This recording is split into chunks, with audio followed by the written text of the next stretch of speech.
이 강의 오늘은 35번째 시간입니다. 35번째 시간, 창세기 27장 오늘 1절부터 14절까지 말씀만 우리가 함께 같이 교독하도록 하겠습니다. 창세기 강의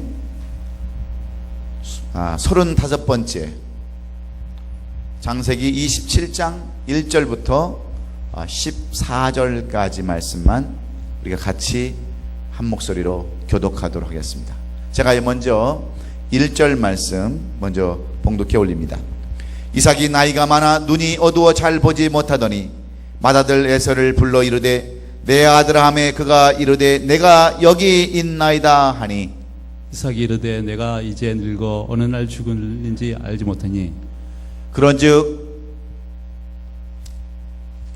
내 기구 곧 화살통과 활을 가지고 들에 가서 나를 위하여 사냥하여 내가 즐기는 별미를 만들어 내게로 가져와서 먹게 하여 내가 죽기 전에 내 마음껏 내게 축복하게 하라. 이삭이 그의 아들 에서에게 말할 때에 리브가가 들었더니 에서가 사냥하여 오려고 들로 나가매 리브가가 그의 아들 야곱에게 말하여 이르되 내 아버지가 내 형의 에서에게 말씀하시는 것을 내가 들으니 이르시기를 나를 위하여 사냥하여 가져다가 별미를 만들어 내가 먹게 하여 죽기 전에 여호와 앞에서 내게 축복하게 하라 하셨으니 그런즉 내 아들아 내 말을 따라 내가 내게 명하는 대로 염소떼에 가서 거기 좋은 염소 새끼 2마리를 내게로 가져오면 내가 그것으로 내 아버지를 위하여 그가 즐기시는 별미를 만들리니 내가 그것을 내 아버지께 가져다 드려서 그가 죽기 전에 내게 축복하기 위하여 잡수시게 하라. 야곱이 그 어머니 리브가에게 이르되 내 형 에서는 털이 많은 사람이요 나는 매끈매끈한 사람인즉 아버지께서 나를 만지실진데 내가 아버지의 눈에 속이는 자로 보일지라 복은 고사하고 저주를 받을까 하나이다.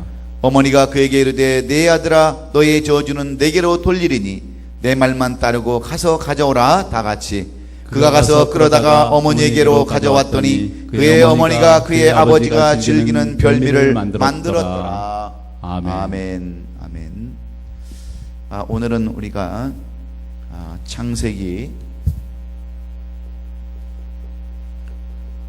오늘은 강의 35번째 시간입니다. 35번째 시간. 오늘은 창세기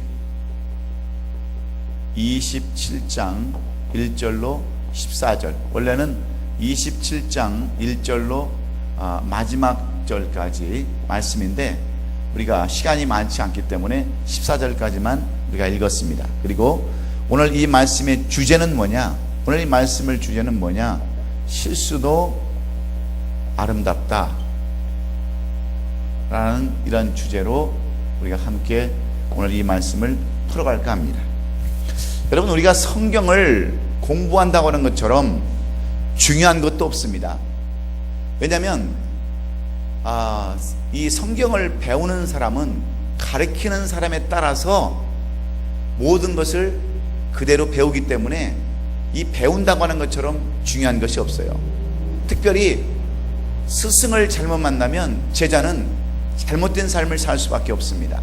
그래서 이 가르치는 것과 배우는 것은 너무나도 중요해요. 그런데 우리가 이 성경을 지금 창세기를 우리가 27장까지 35번에 걸쳐서 지금 27장을 공부하고 있는데 오늘 우리가 공부하고자 하는 이 주제는 이 실수입니다. 실수. 아브라함도 실수했고 이삭도 실수했고 야곱도 실수한 이 실수에 대해서 우리가 함께 오늘 말씀을 나누기를 원하는데, 여러분, 사람은 누구나 다 개인적으로 다 자기의 가지는 욕망과 욕구가 다 있습니다. 그렇지 않습니까? 갖고 싶은 것, 하고 싶은 것, 누리고 싶은 것들이 다 개인적으로 있습니다.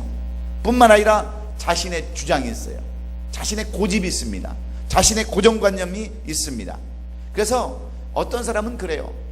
나는 한번 내가 생각한 것은 내가 반드시 이렇게 믿고 나간다.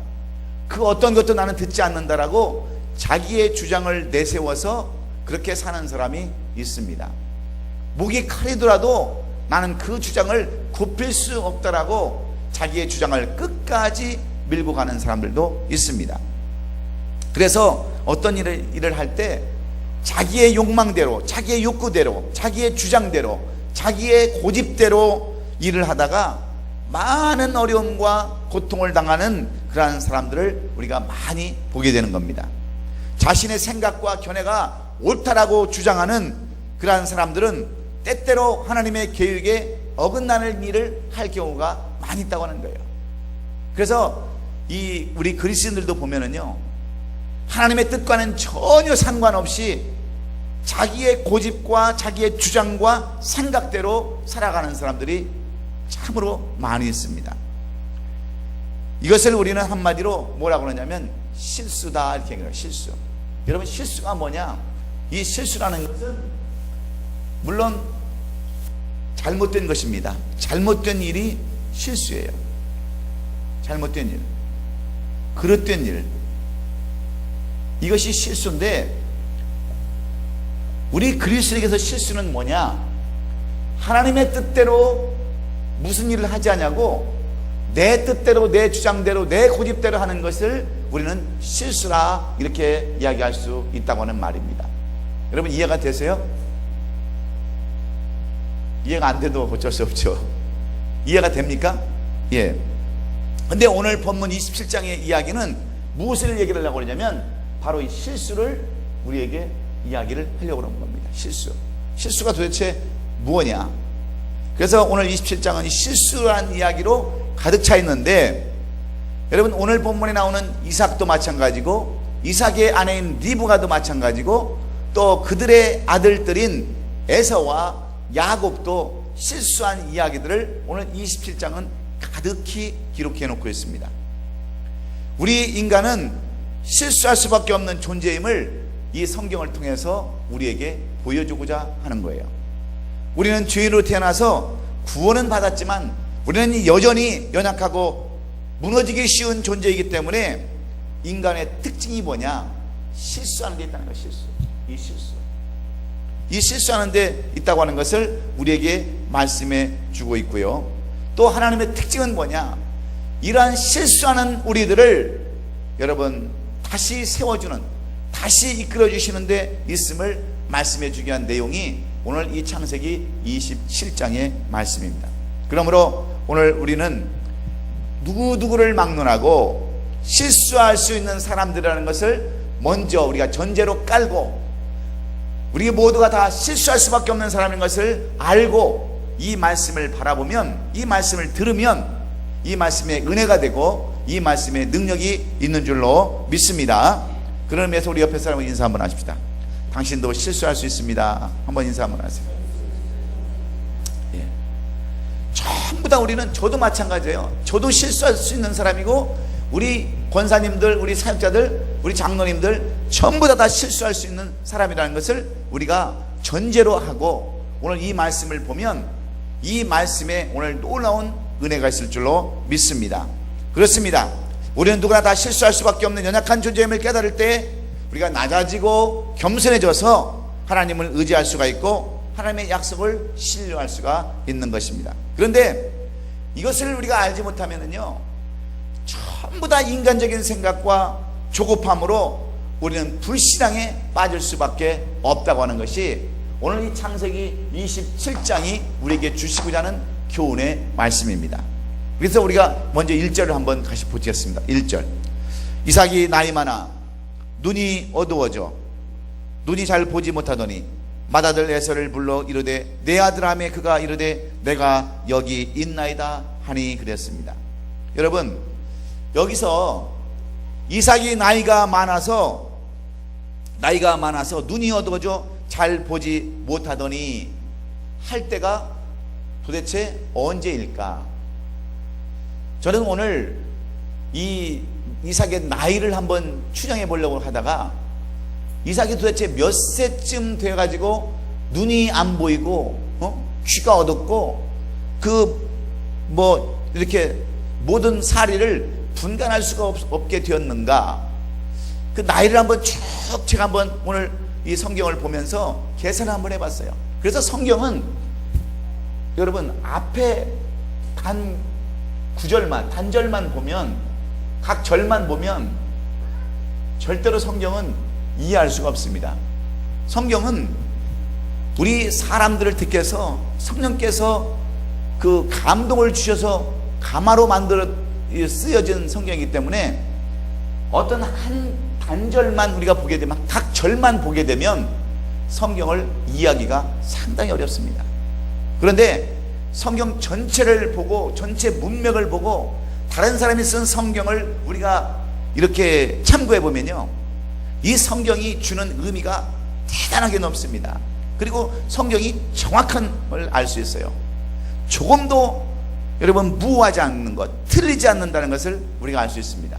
그래서 제가 도대체 그러면 이삭이 몇 세에 눈이 흐려지고 모든 사기를, 이런 사력을 분별할 수 있는, 그러한 분별할 수 없는 나이가 되었을까를 생각해 보니까 137세 정도 되었더라고요. 137세 이삭이. 이런 나이에 137세에 이런 나이에 그가 이제는 나이를 많이 먹고 이제는 기력이 없어서 이제는 그의 장자권, 그의 기업권을 이제 큰아들 에서에게 물려주려고 할 때가 바로 27장 1절이 시작되는 때입니다. 27장 1절이 시작되는 때인데, 여러분, 이삭이 나이가 많아서 137세가 되었다 그러면 이제는 곧 이 나이는 죽을 나이입니다. 죽을 나이. 네? 자기 자식에게 기업을 물려주려고 하고 유산을 남겨주고 유서를 쓰려고 할 때는 여러분 더 이상 살 소망이 없을 때 이렇게 대해주는 거예요. 그렇지 않습니까? 그런데 이 나이가 173세, 37세인데 그러면 이 이삭이 리브가를 통해서 에서와 야곱을 낳을 때가 몇 세였을까요? 몇 세예요? 예? 예, 60세.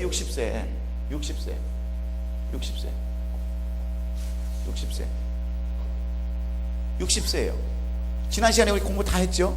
60세입니다. 60세에 이 이삭이 리브가를 통해서 에서와 야곱을 낳습니다. 창세기 25장에 기록되어 있는 내용이에요. 그러니까 우리가 이 내용을 보거나 창세기 이 뒷장에 47장 뭐 이렇게 넘어가서 보지 않으면 이 성경을 제대로 파악할 수가 없습니다. 그러면 이 60세에 난 아들들이 지금 137세가 되었으면 에서와 야곱의 나이는 몇 살일까요? 그렇죠. 77세예요. 77세.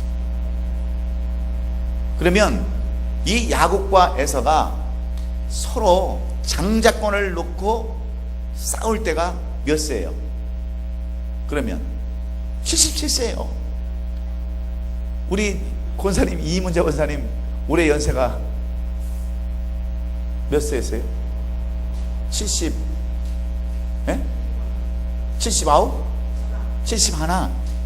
그런데 에서와 야곱은 지금 77세래요. 그러니까 우리 권사님보다 6살이 더 많아요. 그런데 둘이 지금 무엇 때문에 싸워요? 장자권 때문에 싸우는 거예요. 그렇다고 우리는 옛날이니까 77세면 한 요즘 나이로 한 20세 되겠다, 안 그래요. 똑같습니다. 여러분, 동물이나 개 나이를 따질 때 7년씩 더한다 그러죠. 한 3년 지났으면 개가 21살이구나, 4년 지났으면 28살이구나, 7년 지났으면 49살이구나, 이렇게 계산하지만 사람 나이는 옛날이나 지금이나 똑같아요. 똑같습니다. 20살에도 장가갈 수 있고요, 16살 이후에도 장가갈 수 있습니다. 여러분, 사람은 무슨 동물처럼 변화되는 것, 무슨 동물도 어떤 환경에 따라서 변하는데도, 그래서 우리가 창조론과 진화론이 여기서 많이 나오는데, 창조론과 진화론이 많이 나오는데, 우리는 창조론을 믿기 때문에 사람은 똑같은 거예요. 지어오는 그 모습이 똑같습니다. 무슨 원숭이가 갑자기 변해가지고 이렇게 우리가 앉아있는 게 아니에요. 하나님께서 만들어주신 창조론에 의해서 만들어진 사람한테 동일한 거예요. 옛날이나 지금이나 과거나 미래나 동일합니다. 그런데 77세의 나이에 에사와 야곱은 장자권 때문에 싸우는 거예요. 그러니 여러분 한번 생각해 보세요. 77세에 어머니 아버지 137세 먹은 그 이삭 아버지를 놓고 그 밑에서 77세 먹은 두 아들들이 싸우는 그 모습이 어떤 모습이었겠어요? 여러분 한번 생각해 보세요. 요즘 말로 얘기하면 그 집안은 무슨 집안이에요? 예? 콩가루 집안이에요. 콩가루 집안. 콩가루 집안이에요. 70살 먹었으면 지금 수염이 길게 길어지고 할아버지 그 나이에 싸우고 도망가고 죽이고 하려고 하는 그런 나이를 보면 이 이삭의 집안은 어딘가 모르게 콩가루 집안이에요. 콩가루 집안. 뭔가 잘못된 집안이에요. 그러면 왜 오늘 이삭의 집안, 이 에서와 야곱, 리브가 네 사람이 왜 그런 가정에서 왜 태어났는가? 오늘 그것을 우리가 한번 살펴보기를 원하는 겁니다. 그런데 이들이 77세가 되어가지고 여러분 에서는 장자권을 77세가 됐어도 속이 없어요. 철이 없어. 그래서 이 장자권을 별로 중요시 여기지 않습니다. 근데 이 야곱은요, 야곱은 이 장자권을 너무나도 중요시 여기는 거예요. 그래서 이 형의 그 약점을 잘 아는 이러한 그 야곱이 팥죽을 만들어서 형의 장자권을 빼앗는 내용들로 오늘 27장이 기록되어져 있습니다. 그러면 오늘 우리가 배워야 할 게 뭐냐? 이들의 실수가 뭐냐? 이삭과 리브가의 실수는 뭐고, 에서의 실수는 뭐고, 야곱의 실수는 뭐냐? 이것을 알아야 돼요. 그러면 에서의 먼저 아버지였던 이삭이 왜 이 집안을 이렇게 콩가루 집안으로 만들 수밖에 없는 이러한 실수를 저질렀는가? 그것을 우리가 먼저 알아야 오늘 이 말씀 27장 말씀이 이해가 되는 겁니다. 그러면 이삭의 실수는 뭐냐? 첫 번째는 하나님의 뜻을 알지 못하는 거예요. 하나님의 뜻. 하나님의 뜻이 무엇인지 알지 못하는 실수예요. 원래 창세기 25장에 보면은요, 25장에 보면 25장 23절에 가보면 분명히 하나님께서는 이 이삭과 리브가에게 이 아들의 쌍둥이로 태어났을 때에, 이 쌍둥이를 가지고 있었을 때 분명히 뭐라고 말씀했어요? 큰 자가 어린 자를 섬길 것이니라. 그렇게 하나님께서 말씀을 해주셨어요. 하나님 뜻은 분명히 이렇게 말씀해 주셨어요. 왜 그들이 뱃속에서 싸웁니까? 하고 물어봤을 때 하나님께서는 대답하기를 큰 자가 어린 자를 섬길 것이니라 이렇게 말씀해 주셨어요. 근데 이것을 누구는 알았어요? 이건 누가 이게 마음속에 깊이 감지겠어요? 리브가는, 그의 어머니는 이 하나님의 뜻을 마음속에 잘 간직을 했습니다. 그래서 마지막 날에 이 137세 30대 된 이삭이 이제 죽을 나이가 가까이 되어서 그 자식들에게, 그 자식 장자인 에서에게 축복권을 넘겨줄 때에 오늘 이 리브가가 이것을 알고서 오늘 이 교묘한 사건을 만들어서 장자권을 뺏는 사건으로 이어가고 있는 내용들이 오늘 본문에 나와져 있습니다. 그렇다면 이 하나님의 뜻이 무엇인가를 잘 몰랐어요, 이삭은. 근데 이 반면에 리브가는 하나님의 뜻을 알았어요. 하나님이 분명히 큰아들에게 축복을 주는 것이 아니라 작은아들에게 축복을 준다고 하는 그 내용을 분명히 알았어요. 그리고 두 번째로 이 이삭의 실수는 뭐냐? 두 번째는 편애예요. 편애가 뭐냐? 한쪽으로 쏠린 사랑. 이삭은 누구를 사랑했어요? 에서를 사랑했습니다. 리브가는요, 야곱을 사랑했어요. 여러분, 아버지의 입장은 누구에게 자기 자식에게 후계를 맡겨주려고 그러냐면 여리고 힘든 그러한 사람에게 여러분 그 후계자를 맡겨주려고 하지 않아요. 무언가 강하고 무언가 힘이 있고 내 뒤를 이을 만한 그러한 그릇이 되는 사람에게 장자권을 주자는 것이 아버지의 마음이에요. 그런데 지금 나이가 137세가 된 이 이삭이 마음이 급합니다. 조급해요. 죽을 나이가 가까이 되니까 조급한 거예요. 그리고 염려가 되는 거예요. 그래서 이제 그 아들에게 장자권을 물려주려고 할 때 리브가가 그것을 알고서 이 사건을 만들어 가는데, 이 이삭은 편애하는 마음을 가졌어요. 편애하는 마음. 한쪽으로 쏠리는 이 에서에게 모든 것을 다 신경을 쓰는 그러한 마음을 가졌어요. 그러면 여러분, 이것을 야곱이 알겠어요? 모르겠어요? 예? 몰라요? 여러분, 지금 한국에 통일교 교주였던 문선명이 죽었어요. 예? 영원히 산다고 하는 교주 문선명이 죽어가지고 그 지금 재산 싸움이 지금 들어갔습니다. 재산 싸움이.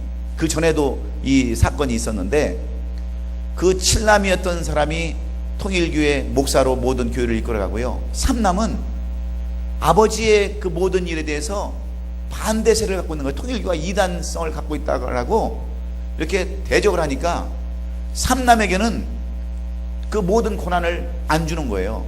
그래가지고 또 삼남이 자기 어머니 한학자한테 무슨 이렇게 고소를 하고요, 또 이 재산 싸움을 통일교가 해가지고 여의도에 무슨 큰 건물을 짓다가 아직도 그것도 2년 동안 짓지 못하고 엄청난 통일교의 그러한 지금 분파가 몰아닥치고 있습니다. 아마 이제 잘 정리가 되겠지만, 이런 한쪽으로 쏠리는 편애, 이것은 집안을 망하게 하는 거예요. 집안을. 근데 이 이삭과 리브가의 실수가 뭐냐? 이 편애하는 마음을 가졌어요. 편애. 하나님의 뜻이 중요한 것이 아니라 우선 인간적인 생각으로 맏아들이 장자가 되어야 된다고 하는 인간적인 생각과 주관 때문에 이 에서를 세우려고 그러는 거고, 또 리브가는 뭐냐? 순종하는 아내였지만 하나님의 뜻이 부합되지 않기 때문에 이 하나님의 뜻대로 살려고 그러고, 이 두 번째로 리브가도 편애하는 마음을 가졌어요. 이 리브가도 야곱을 사랑하는 그런 마음을 가졌기 때문에 그 가정이 점점 싸우게 되는 거예요. 오늘날 보면은요, 아버지가 죽어도 장례에 안 오는 자식들이 있어요. 왜 그런지 아세요? 부모의 잘못된 편애 때문에 그렇습니다. 재산을 나눠줄 때도요, 장자는 많이 주고 여자는 안 주고, 그래서 여자들이 막 그렇잖아요. 그 딸들이 시험에 들어가지고 아버지를 아버지로 보지 않냐고 부모를 부모로 보지 않는 가정들이 엄청나게 많이 있습니다. 지금도. 그래서 이 집안들이 다 분해된 집안들이 얼마나 많은 줄 아세요? 왜 그러냐면 이 편애 때문에. 이게 편애. 그래서 오늘날 형제간에 다투고 싸우는 가정들이 엄청나게 많이 일어난 겁니다. 어떤 가정은요, 완전히 다 자식도 없고 형제도 없고 그냥 다 뿔뿔이 헤어진 그런 가정들이 있어요. 왜 그런지 아세요? 이 부모의 잘못된 이런 편애의식 때문에 그렇습니다. 이런 것 때문에 그래요. 근데 이삭은 이런 부분에서 실수를 했어요. 이것을 어찌 야곱이 왜 모르겠습니까?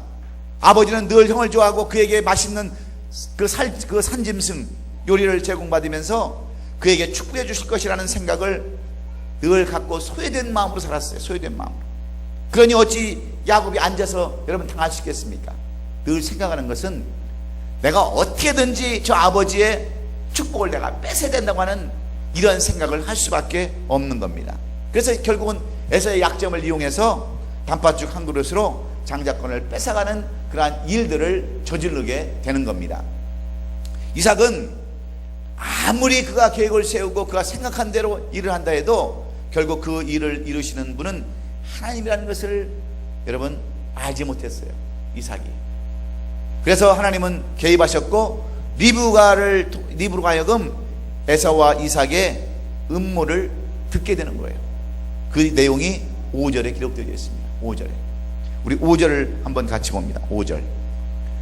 이삭이 그의 아들 에서에게 말할 때에 리브가가 들었더니 에서가 사냥하여 오려고 들로 나가매 리브가 그 아들 야곱에게 말하여 이르되 내 아버지가 내 형 에서에게 말씀하시는 것을 내가 들으니 이르시기를 나를 위하여 사냥하여 가져다가 별미를 만들어 내가 먹게 하여 죽기 전에 여호와 앞에서 내게 축복하게 하려 하셨다 하는 이 내용을 이 리브가가 듣게 됩니다. 여기서 우리는 무엇을 알아야 되냐면, 따라서 한번 하십시다. 비밀이란 없다. 예, 비밀은 없는 거예요. 비밀은 세상에. 우리는 비밀이라고 말하지만 하나님께서는 듣고 계시고 또 우리가 다 그것을 알고 계시고 전부 다 그런 것을 우리가 알아야 됩니다. 그래서 그 계획에 간섭하신다는 것을 우리가 알아야 돼요. 그래서 낱말은 뭐가 들어요? 새가 듣고 반말은 쥐가 듣는다. 이런 말을 우리가 알아야 됩니다. 그래서 이 비밀을 리브가가 들었을 때 리브가가 여러분 얼마나 고민했겠어요. 하나님께서는 분명히 야곱을 축복해 주신다고 그랬는데 이삭은 에서를 축복한다고 하려고 하기 때문에 바로 리브가가 고민할 수밖에 없는 거예요. 하나님의 뜻을 따를 것인가 아니면 남편의 뜻을 따를 것인가 하는 고민에 빠질 수밖에 없었습니다. 여러분, 이것이 바로 우리의 고민 아닙니까? 여러분은 하나님의 고민에 하나님을 뜻을 따를 것인가 아니면 사람의 그 뜻을 따를 것인가 할 때 대부분 어디의 뜻을 따라요? 여러분들은 대부분 솔직히 얘기해 보세요. 솔직히 사람의 뜻을 따를 때가 인간적으로 더 많을 때가 많습니다. 그렇잖아요? 주일날 빼먹고 라스베가스를 가고자 할 때 이게 주일날 빼먹고 가야 할 일인가 아니면 수요예배 금요철이야 빼먹고 세상 일을 해야 할 것인가 하는 고민을 할 때가 참 많이 있습니다. 안 그래요?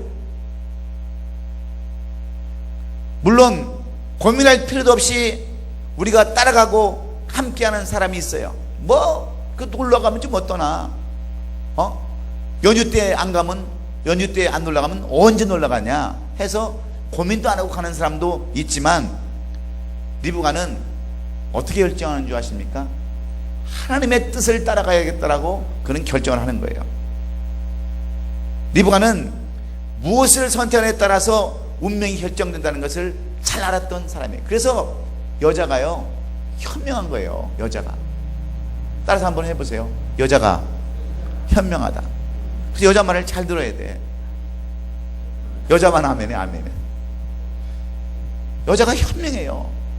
그래서 항상 의논할 때는 여자가 아니라고 그러면 한번 아니라고 그러면 한번 남자는 되돌아봐야 되는 거예요. 여자가 뭐 하냐고 그냥 이런지하에 거절하는 사람들이 우리 교회는 특히 더 많아. 우리 교회는 여자를 무시하는 사람들이 많아요. 그러면 안 돼요. 근데 되돌아보면 나중에 되돌아보면 여자 말이 맞을 때가 참 많이 있어요. 제가 사업을 할 때 정말 제가 하는 사업을 너무 오래 해가지고 정말 지쳐서 이제 지겨워서 하기가 싫었었어요. 근데 우리 집사람은 1년만 2년만 더 하자고 자꾸 그랬었어요. 그런데 저는 지겨워서 다른 걸로 하려고 해가지고 집도요 저당 잡히고 그래가지고 나중에 쫄딱 망했어요. 처음에는 잘 되는 것 같은데 나중에 쫄딱 망했어요. 되돌아보면 왜 그런지 아세요? 그 남자의 자존심, 남자의 그 교만, 남자의 그 오기 그런 것들로 막 밀고 나가다 보면 반드시 실패해요. 여자에게는 뭐가 있어요? 지혜도 있지만 육감이라는 게 있어요. 육감이라는 게. 그래서 사람을 봐도요 저 사람 사기꾼 같다 그러면 틀림없이 사기꾼이야. 여자들 보면 정말이에요. 근데 남자는 그걸 잘 몰라. 남자는 겉만 보고 그 사람의 그 무슨 이력만 보고 그 사람의 경력만 보지 그 사람의 진짜의 모습을 못 보는 거예요. 그러므로 오늘 리브가는 남편의 뜻을 따를 것인가 하나님의 뜻을 따를 것인가 결국 무엇을 따르냐면 결국은 하나님의 뜻을 따르게 되는데, 우리가 오늘 여기서 얘기하고자 하는 것은 뭐냐? 이 실수예요. 실수. 하나님의 뜻을 따르는 것은 좋은데 어떤 방법을 취합니까? 어떤 방법을? 남편을 어떻게 해요? 속여요. 속인다는 거예요. 속여. 이것은 거짓입니다. 거짓을 말하는 거예요.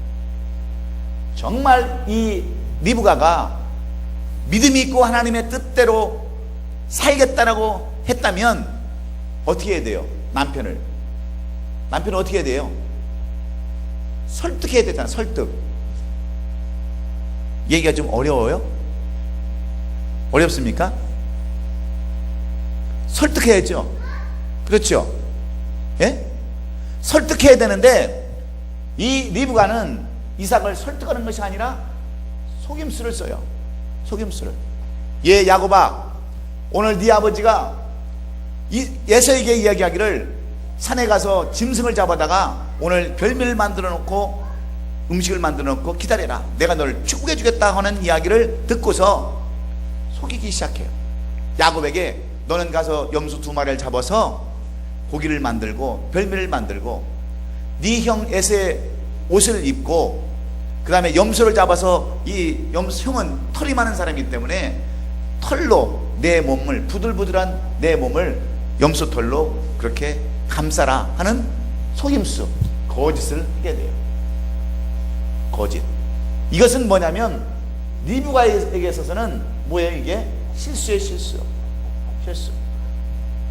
성경에는 분명히 남편을 자기 머리처럼 공경하라고, 존경하라고 생각했는데 남편을 눈이 어둡다고, 나이가 많았다라고 여러분 이렇게 속이는 거예요. 속이는 거.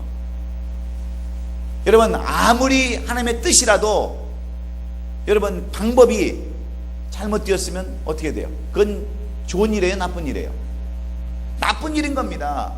오늘 성경은 이것을 말씀해 주기를 원해요. 이것을 아무리 그것이 하나님의 뜻이라도, 이것이 하나님을 위한 방법이라도 방법이 잘못되면 안 된다고 하는 거예요. 예를 들어서 내가 11조를 해서 남의 돈을 도둑질할 수 있어요? 11조는 해야 되는데 돈이 없으니까 도둑질해서 11조를 내면 그 방법이 옳은 방법이에요? 아니죠. 그렇죠? 내가 남을 구제하기 위해서 남을 도와주라고 그랬으니까 세금 떼어먹고요, 세금 다 포탈하고 그 종업원들 월급 거기서 노동 착취하고, 그래서 그 돈을 가지고 남을 구제하는 것, 이게 좋은 방법입니까? 좋은 방법이에요? 그게 좋은 방법이에요? 뜻은 하나님의 뜻을 이루기 위해 사는 일인데 이게 좋은 방법이냐고요? 이것은 절대로 하나님이 원하시는 방법이 아닙니다. 리브가의 실수는 인간적인 방법을 동원하는 거예요. 이 이삭의 것은 하나님의 뜻이 무엇인가를 알지 못했고 편애했더라면 리브가는 인간적인 방법을 동원했다는 거예요. 그리고 또 한 가지는 뭐냐? 또 한 가지는 공모예요. 공모가 뭔지 알죠? 같이 합작하는 거예요. 합작하는 거예요. 자기 아들 야곱과 이것을 위해서 공모라는 실수를 저지르게 돼요. 공모를. 하나님의 뜻을 이루기 위해서 거짓하고 인간적인 방법을 쓰고 공모하는 이 리브가의 실수. 그런가 하면 야곱의 실수는 뭡니까? 야곱의 실수는, 네? 아무리 장자권이 탐이 난다 할지라도 형의 것을 탈취하는, 도둑질하는, 뺏는, 네? 도둑질하는 그러한 일을 저지르게 돼요. 에서는 뭐냐? 에서는 하나님의 그 귀한 장자권을 무시하는 거예요. 무시. 네? 경시하는 거예요. 이런 실수를 이 가정들이, 이 이삭의 가정이 아버지부터 어머니, 자식들이 다 이런 실수를 하고 있는 거예요. 그럼에도 불구하고 오늘 성경은 하나님의 그 거룩하신 이름, 그 이름에 누구를 집어넣었어요? 이삭을 집어넣었어요. 그 거룩하신 하나님의 이름에 누구를 집어넣었어요? 야곱을 집어넣었어요. 그래서 오늘 여기서 우리는 우리가 비록 실수를 해도 하나님은 그 실수를 무조건 책망하지 아니하시고 그 실수를 때로는 아름답게 만들어 주신다. 그래서 실수도 아름답다, 이렇게 그래서 제목을 잡아놓은 거예요. 그런데 여러분, 실수가 아름답기 이전에 하나님은 반드시 우리에게 주시는 내용이 있습니다. 그게 뭐냐면 실수의 대가는 반드시 있다는 거예요. 실수의 대가는, 이 실수의 대가가 반드시 있다는 거예요. 이것이 오늘 성경이 우리에게 주는 내용입니다. 하나님은 이 실수를 통해서 때로 우리를 다시 한번 회복시키기도 하지만, 이 실수가 우리 한번 하면 반드시 그 실수 뒤에는 대가가 있음도 성경은 우리에게 말씀해 주고 있는 거예요. 그래서 이 가정이 이제는 풍지박살되는 그러한 그 결과를 우리에게 말씀해 줍니다. 여러분, 야곱은 결국 어떻게 돼요? 야곱은 도망을 가야 됩니다. 그 야곱이 없으면 못 살 것 같았던 리브가가 그 자기 오빠 집, 그 라반의 집까지, 거기까지 도망가야 하는 이 야곱을 붙들고 얼마나 가슴이 아팠겠어요. 한번 생각해 보세요. 또 에사가 찾아와서 이삭에게 왜 아버지 잘못해가지고 왜 야곱에게 축복을 해줬습니까? 나에게도 축복이 남아있지 않습니까? 하고 와서 통곡하고 울 때, 여러분, 이 이삭은 얼마나 가슴이 또한 찢어졌겠어요. 자식을 도망 보내야 되고 그 속은 것에 대해서 얼마나 여러분 이삭이 분노했겠어요. 그런 가정들 한번 생각해 보세요. 아들은 도망가야 되죠. 큰 아들은 이제 그냥 분에 못 이겨서 칼 들고 날뛰죠. 잡히면 죽인다고 쫓아다니죠. 그 아들을 또 멀리 보내야 되죠. 이런 풍지박살난 가정, 콩가루가 된 이런 가정, 그런 가정이 무엇입니까? 이 실수에는 반드시 대가를 치러야 한다는 것이 오늘 성경이 우리에게 주시는 교훈의 말씀입니다. 그래서 우리가 여러분, 하나님의 뜻을 잘 알고요, 실수하지 않도록, 실수할 수밖에 없는 우리지만 실수하지 아니하도록 애쓰고 실수하지 않도록 노력해야 할 것이 바로 우리의 삶인 줄로 믿습니다. 그렇지 않습니까? 실수를 비록 하나님은 그것을 여러분 무조건 거절하고 무조건 실수했다라고 징계하는 하나님이 아니라, 실수한 사람도 아름답게 키워가지만 그 뒤에는 아픔과 고통과 여러분 환난이 있다고 하는 것을 성경은 우리에게 말씀해 주고 있습니다. 오늘 이 본문의 이삭과 야곱과 리브가와 에서를 통한 교훈이 바로 이런 교훈입니다. 이렇게 이삭과 리브가의 실수 뒤에는 그 아들 야곱, 부전자전이죠. 심은 대로 거둔다는 말대로 야곱도 계속해서 실수를 거듭합니다. 어머니의 그 사주대로 아버지의 이삭을 속이는 것은 물론이거니와 속이는 그런 가정이니 얼마나 한심한 가정이겠어요. 그래서 오늘 우리는 여기서 한 가지 소망을 가져야 합니다. 우리는 이 소망을 가져야 되는데, 위대한 이스라엘의 조상이라고 했던 이삭 가정도 이처럼 콩가루 가정에 이었다고 한다면, 여러분, 우리 가정들에게는 소망이 있는 거예요. 그렇지 않습니까? 그토록 하나님의 이름을 붙여준 이삭과 야곱의 가정도 이렇게 하나님께서 콩가루 가정으로 만들어준 가정인데, 이런 가정들을 통해서 하나님의 이름을 붙여줬다고 한다면 우리 가정들에게는요, 한 가지 희망이 있어야 되고 소망이 있어야 돼요. 여러분, 가정이 지금 콩가루가 되어 있습니까? 여러 가지 문제로 인해서 가정이 쪼개지고 깨어지고 어려움을 겪고 그런 성도가 있다고 한다면 실망하지 마세요. 야곱 가정, 이삭 가정, 리브가의 가정, 에서의 가정 다 똑같았어요. 근데 하물며 우리는 이방인으로서 이제 택함 받아서 하나님의 자녀가 된 우리라면 실수 얼마나 할 수 있어요. 그래도 우리의 실수를 그저 절망하고 좌절하지 말고 이 실수 속에도 하나님의 아름다움이 있다는 것을 우리가 믿고요, 소망을 가지시고 사시기를 주의 이름으로 축원합니다.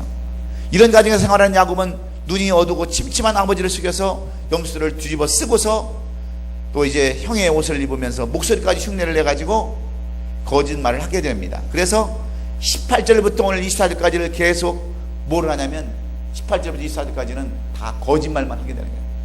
그러니까 지금 18절부터 24절까지는 우리가 읽지는 않았지만 다 거짓말하는 내용들로 가득 차 있습니다. 그리고 결국은 이런 거짓말을 통해서 축복의 기도를 받는데, 축복권을 받는데 그 내용이 28절부터 29절까지 내용입니다. 28절 29절을 보면 하나님은 하늘의 이슬과 땅의 기름짐이며 풍성한 곡식과 포도주로 내게 주시기를 원하노라. 만민이 너를 섬기고 열국이 내게 굴복하리니 내가 형제들의 주가 되고 내 어미 아들들이 내게 축복하며 내게 저주하는 자는 저주를 받고 내게 축복하는 자는 축복을 받기를 원하노라 하면서 이 이삭이 어쩔 수 없이 야곱에게 축복하는 내용이 28절 29절입니다 그래서 결국 야곱은 그의 아버지 이삭으로부터 물질적인 축복을 받습니다. 물질적 축복, 예? 물질적 축복을 받아요. 물질적 축복, 이런 축복을 받아요. 그 다음에 리더십의 축복을 받아요. 리더십의. 그 다음에 또 한 가지는 무슨 축복을 받는 줄 아십니까? 또 한 가지는 영적인 축복을 받아요. 영적인 축복, 영적인 축복을 받아요. 영적인 축복. 이런 축복을 이삭으로부터 물려받게 됩니다. 그래서 오늘 우리는 이 말씀 속에 배우는 세 가지 교훈이 있어요. 이 말씀 속에서 이처럼 거짓된 야곱도 축복을 받았다는 거예요. 하나님의 뜻이 있다면, 약속이 있다면 반드시 복은 임하는 줄로 믿습니다. 그러나 후에 에사가 돌아와서 이 모든 일들을 보고 너무나 화가 났어요. 너무나 화가 났는데 뭐냐면 자기를 속였다는 거예요. 아버지도 속이고 자기도 속골해서 대성통곡을 합니다. 그래서 결국은 야곱을 죽이로 결심하게 되는데 야곱은 그래서 도망가게 되는 겁니다. 이삭은 분을 못 이겨서 어쩔 줄 모르고 어머니는 눈물을 흘리면서 자식을 보내야 하는 이러한 것들을 보면서 우리는 무엇을 해야 되느냐? 반드시 첫 번째는, 우리가 배워야 할 첫 번째 교훈은 실수 뒤에는 뭐가 있다? 실수 뒤에는 대가가 있다. 이런 교훈을 우리가 깨달아야 합니다. 오늘 이 본문을 통해서 야곱과 에사와 리브가와 이삭을 통해서 우리가 배워야 할 것이 뭐냐? 실수 뒤에는 반드시 대가가 있다고 하는 거예요. 그래서 우리가 여러분 기도하고 말씀 보고 올바르게 살려고 하는 이유가 뭐냐면 실수하지 않으려고 해요. 우리가 실수 안 할 수는 없지만 가능하면 실수를 줄여야 되는 거예요. 하나님의 뜻이 어딘가를 살펴보면서 실수를 줄여야 되는 거예요. 어떤 사람들은 밥 먹듯이 실수합니다. 사업도 막 밥 먹듯이 실패해요. 그 인생도 밥 먹듯이 실수합니다. 이것은 더 이상 익스큐스가 안 되는 거예요. 실수도 다 여러분 원인이 있고 이유가 있는 거예요. 무조건 다 그냥 실수해가지고 무조건 잘못돼가지고 실수해도 된다고 하는 그런 것은 잘못된 거예요.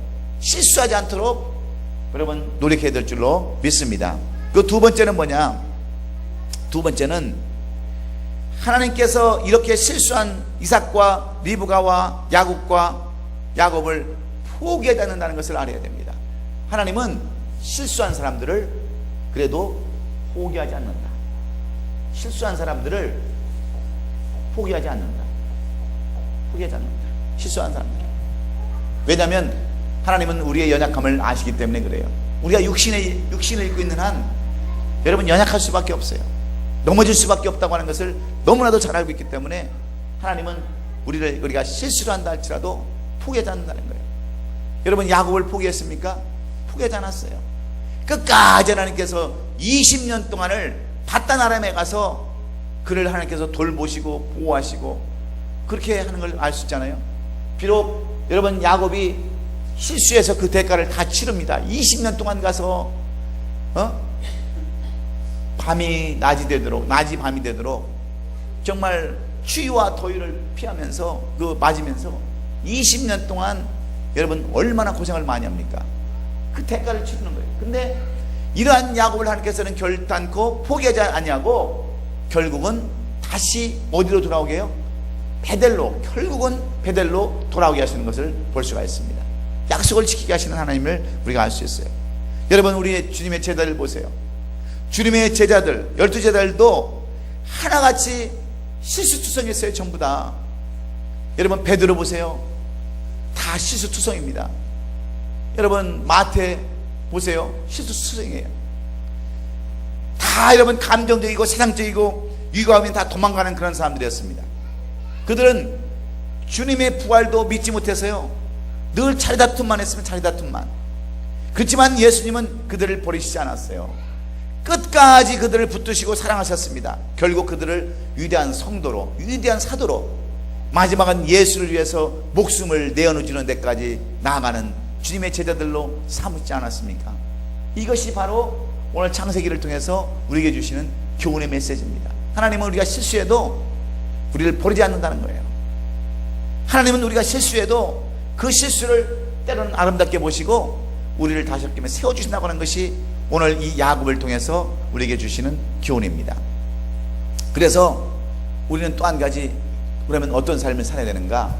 이런 하나님이기 때문에 하나님을 우리가 하나님 앞에 항상 감사의 삶을 살아야 돼요. 감사와 최선의 삶을 살아야 돼요. 최선의 삶. 우리가 실수했으면 그 실수를 만회하기 위해서 우리가 최선을 다하고 이런 하나님에 대해서 감사하는 마음을 우리가 가져야 됩니다. 근데 우리가 이런 마음을 갖지 못하는 거예요. 여러분, 실수와 과거의 그러한 수치스러운 일 때문에 주저하고 절망하고 여러분 좌절하지 마셔야 됩니다. 하나님은 특별한 사람을 쓰시지 않아요. 다 성경에 보면 전부 다 실수한 사람들을 하나님 쓰셨어요. 여러분 잘 보세요. 모세를 보세요. 모세도 실수한 사람이었어요. 여러분, 요나도요, 다 실수한 사람이었어요. 아브라함도 다 실수한 사람이었어요. 전부 다 하나님은 실수한 사람들을 새롭게 써서 하나님의 위대한 사람들로 이끌어가는 것을 볼 수가 있기 때문에 그렇습니다. 요나도 마찬가지 아닙니까?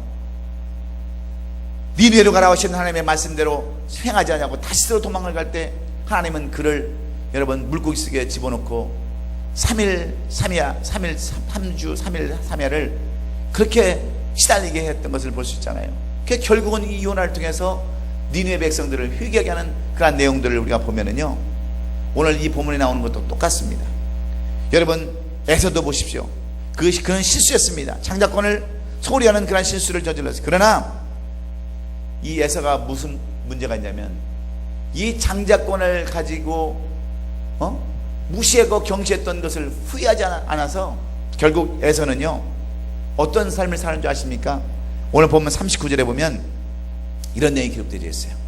하늘의 이슬과 땅의 기름짐을 보지 못할 것이며 칼을 믿고 살 것이며 동생을 섬길 것이며 안식을 누리지 못할 것이라고 하는 저주 가운데 있었음을 우리가 분명히 깨달아야 합니다.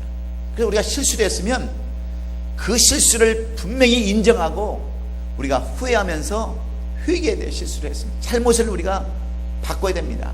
그냥 무조건 실수했다고 용서해달라고 그냥 넘어가달라고 하는 것이 아니라, 이 실수를 했으면 반드시 그 실수에 대한 대가를 치르고 우리가 회개할 줄 알아야 우리 하나님께서 그 실수를 아름답게 고쳐주신다고 하는 것이 오늘 성경이 주시는 우리의 교훈의 말씀입니다.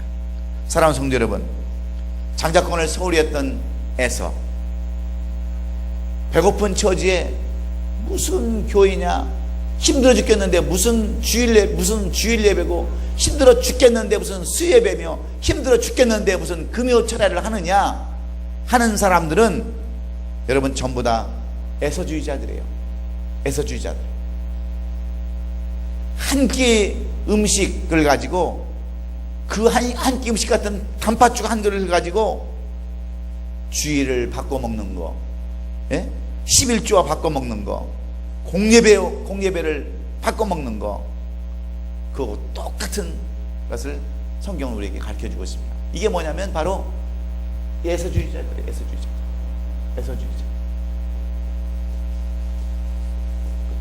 여러분은 어떻습니까? 그래서 수협에 나왔으니까 여러분들은 예서주의자가 아니고 야곱주의자일 거예요. 그래서 우리가 소망을 갖습니다. 기쁨을 갖는 거예요. 예수 없는 사람은 성공 같으나 실패요. 예수를 모시는 생활은 실패 같아도 그것이 성공인 줄로 여러분 믿으시기 바랍니다. 오늘 이 이삭의 가정을 통해서, 그 이삭의 가정의 실패를 통해서 우리가 무엇을 교훈받습니까? 하나님은 우리가 실수를 해도 그 실수를 아름답게 보시면서 축복으로 바꿔주시는데, 첫 번째는 실수를 하면 반드시 그 대가는 치러야 한다는 것이고, 두 번째는 그 실수를, 여러분, 그 실수를 하나님께서는 포기하지 않는다는 거예요. 실수한 사람을 포기하지 않는다는 거예요.